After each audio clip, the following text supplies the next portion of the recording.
Bonjour et bienvenue dans un nouvel épisode du podcast Révélation. Je m'appelle Audrey Berthet.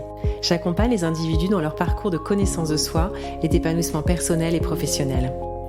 Révélation explore des thématiques et propose des pratiques, des rituels qui permettent de faire un chemin intérieur de révélation à soi-même et un chemin extérieur pour se révéler au monde. Tous les 21 jours, un nouvel épisode, comme une petite graine semée pour que chacun et chacune puisse au fil du temps faire émerger sa vraie nature.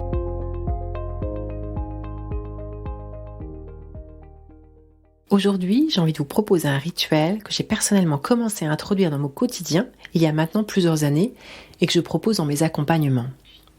Il permet à la fois de mieux se connaître et de prendre soin de ses états intérieurs. Ce rituel consiste à faire une visite intérieure, une visite à l'intérieur de soi pour y faire un état des lieux. Je vais commencer par présenter de quoi il s'agit et en quoi c'est utile, puis je vous guiderai ensuite dans une pratique pour que vous puissiez l'expérimenter dès maintenant.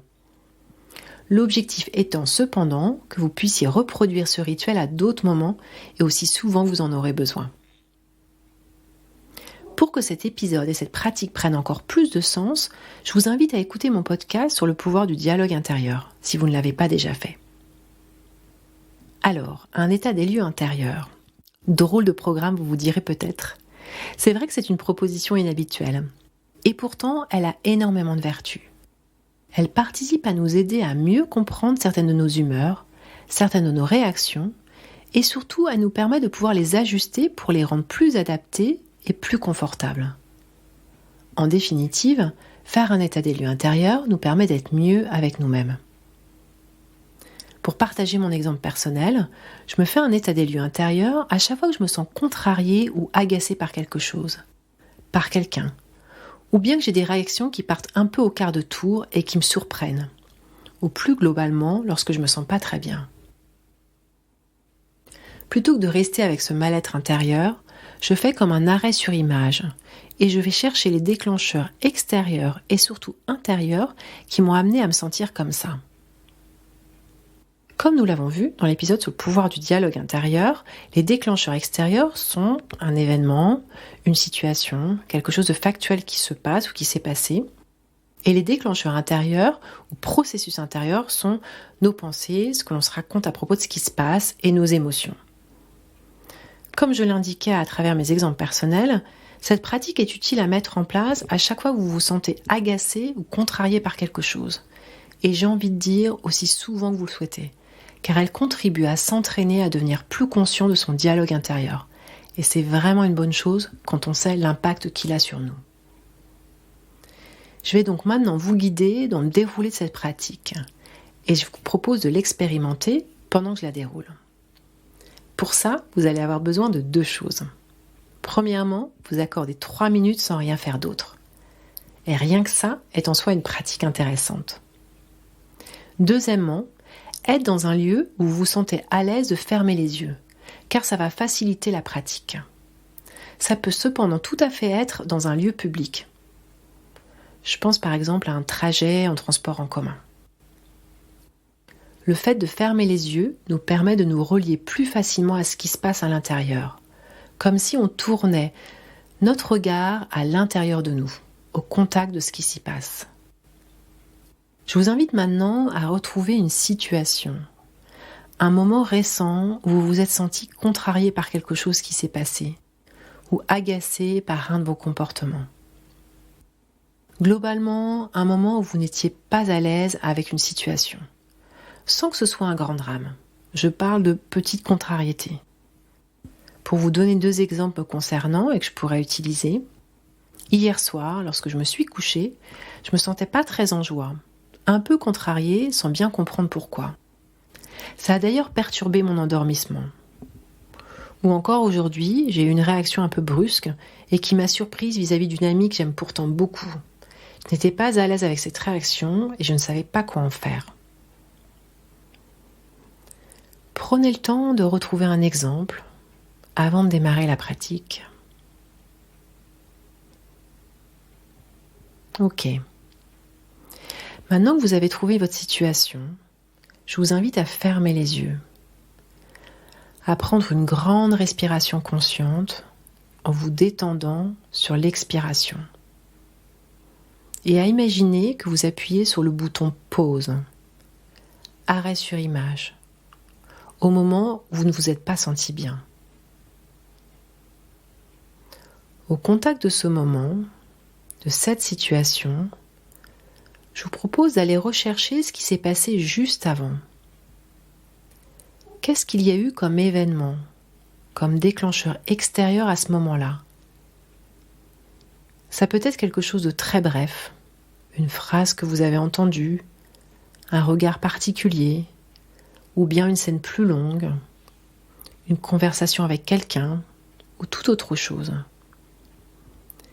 Qu'est-ce qui s'est passé juste avant que vous vous sentiez comme ça ? Quel a été le déclencheur extérieur de ce mal-être intérieur ? Il est important de ne pas confondre les faits et nos interprétations des faits. Ici, on cherche à identifier spécifiquement ce qui s'est passé, comme si on décrivait une scène visuellement. Par exemple, j'étais en train d'échanger avec un collègue, il a dit ci, il a fait ça, il s'est passé ci, il s'est passé ça.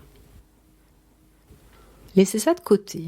Et maintenant, je vous invite à aller repérer quel a été votre dialogue intérieur. Qu'est-ce que vous vous êtes dit ?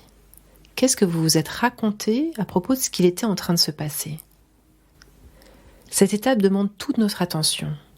Car comme je l'expliquais dans l'épisode sur le dialogue intérieur, presque 80% du temps, nous ne sommes pas conscients de ce que l'on se raconte. Alors on peut spontanément avoir envie de répondre que l'on ne s'est rien raconté du tout, que nous n'avions pas de pensée à ce moment-là. Mais c'est un processus quasi automatique. Il se passe quelque chose et on le commente à l'intérieur. Alors prenez un temps pour vous replonger dans la scène. Faites-la revivre et écoutez ce que vous vous êtes raconté à propos de vous, à propos de la situation. Par exemple, il n'a pas l'air de beaucoup m'apprécier. Je suis beaucoup moins douée que lui. Ce que j'ai dit n'est pas intéressant. Je n'y arriverai jamais. Ça peut être juste une phrase que vous vous êtes dite ou bien tout un scénario que vous vous êtes construit. Ok. Et du coup, comment vous vous êtes senti à ce moment-là ? Émotionnellement, dans votre corps. Qu'est-ce que cela a fait émerger comme émotion ? A priori, si on ne se sent pas très bien, ça va plutôt faire émerger des émotions du domaine de la tristesse, de la colère, de la peur ou du dégoût. Vous pouvez aussi observer les manifestations corporelles. Qu'est-ce que ça a provoqué comme sensation, comme expression corporelle ? Des tensions, des douleurs, un changement de rythme de respiration. Vous avez en tout cas maintenant une visibilité plus complète de tout ce qui s'est joué. Et en prendre conscience peut déjà provoquer une forme de soulagement, un déclic. Mais ça va aussi vous permettre de faire des réajustements. Peut-être qu'il y a des choses que vous pouvez réajuster au niveau de votre dialogue intérieur.